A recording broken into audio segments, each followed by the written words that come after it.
Hey, what's up, guys? Just wanted to do a quick video on how the song 19 changed Lil Peep's life forever. And it really did.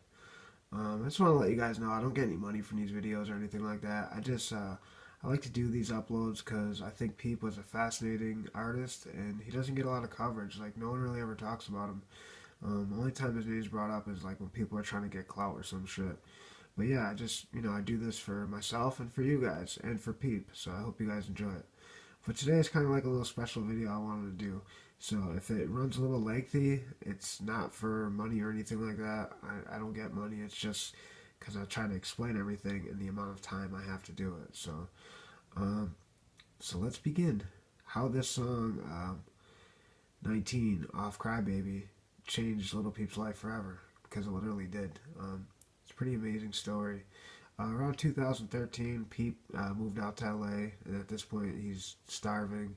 He's eating mac and cheese and raw potatoes and sleeping on a floor and literally sleeping on a deflated air mattress. And it's just crazy the struggle that this dude was going through when he was writing some of these timeless pieces of art. Live Forever and Little Peep Part 1 were pretty successful. Successful for a underground musician with some good songs, successful, but not like through the roof, off the chain successful.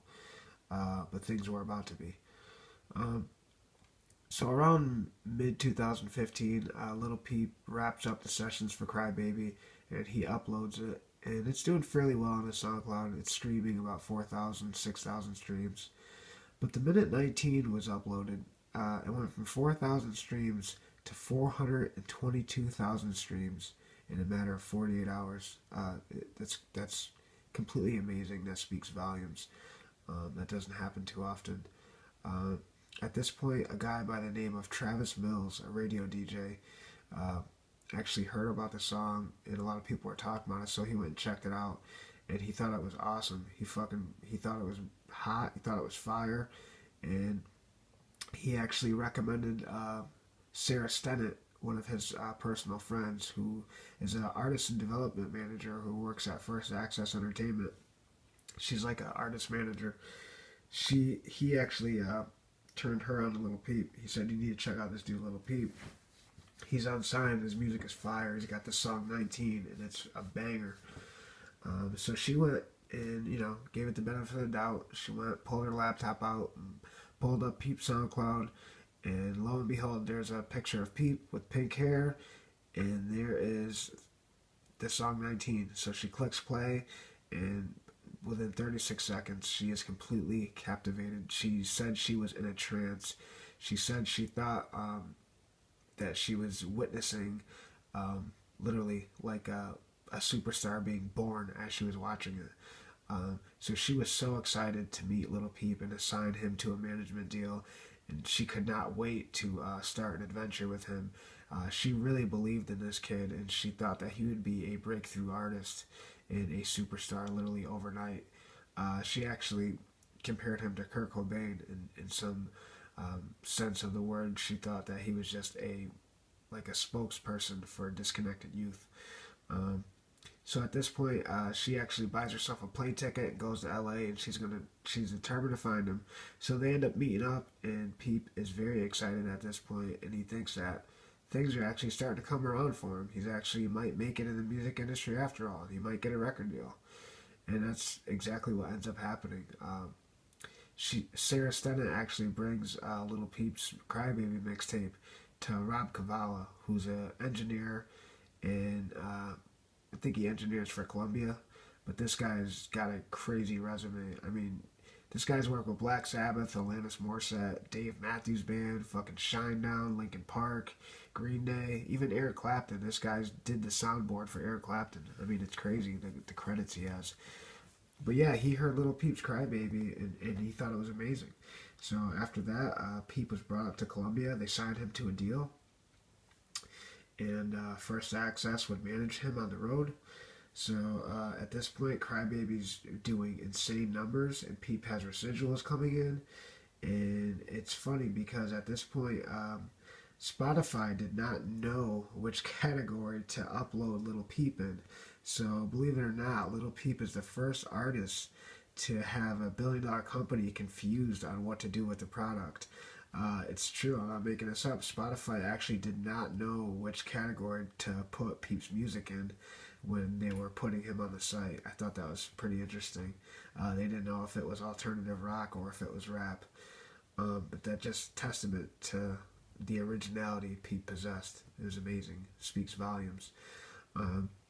So at this point, Peep gets an advance, and he's going to start funding the production and for Come Over When You're Sober Part 1. So at this point, he handpicks Smokeasac, since he's already making beats for him anyway.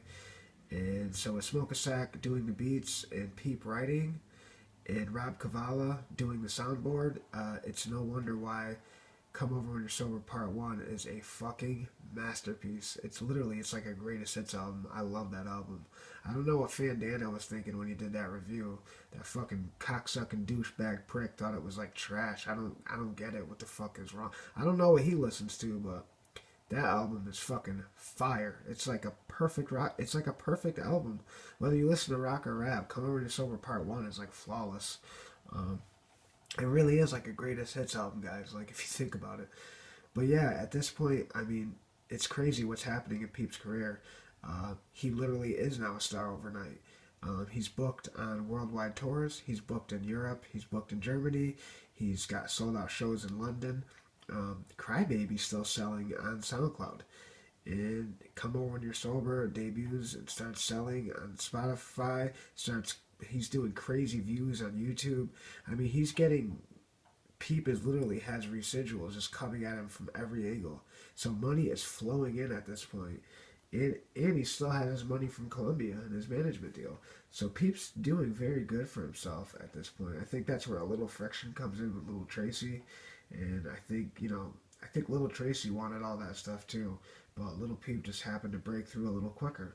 And if Lil Peep could have made everybody a superstar around him, he would have. If he would have allowed everyone to ride his coattails and eat off him, he would have done that. Because he was just, he had a good heart and he liked taking care of his friends. And he wanted everyone to eat, But I just hope you guys liked the video. I just wanted to put together a quick video on how 19 changed his life. Because it really did. I mean, from 2015 to 2017, everything that happened in that short year and a half. Oh, and I also forgot to mention, after Pete put out Crybaby in 2016, by early January 2017, Pitchfork did an entire column on Lil Peep after the explosion of 19. So that was pretty interesting that he started to get some publicity. But yeah, Pitchfork did an entire column on him after hearing the song 19. So, I mean, between the exposure he got from magazines, online columns, radio DJs that heard it and then handed the song over to A&Rs that work at record labels and business firms, and it was just interesting. I didn't know if everyone knew how Peep was signed or how the stardom of Lil Peep started taking shape, so I figured I would just make a quick video on that. But what this kid captured in his short career is nothing short of amazing. The product that he's left us is timeless, and it's some of the best music on earth.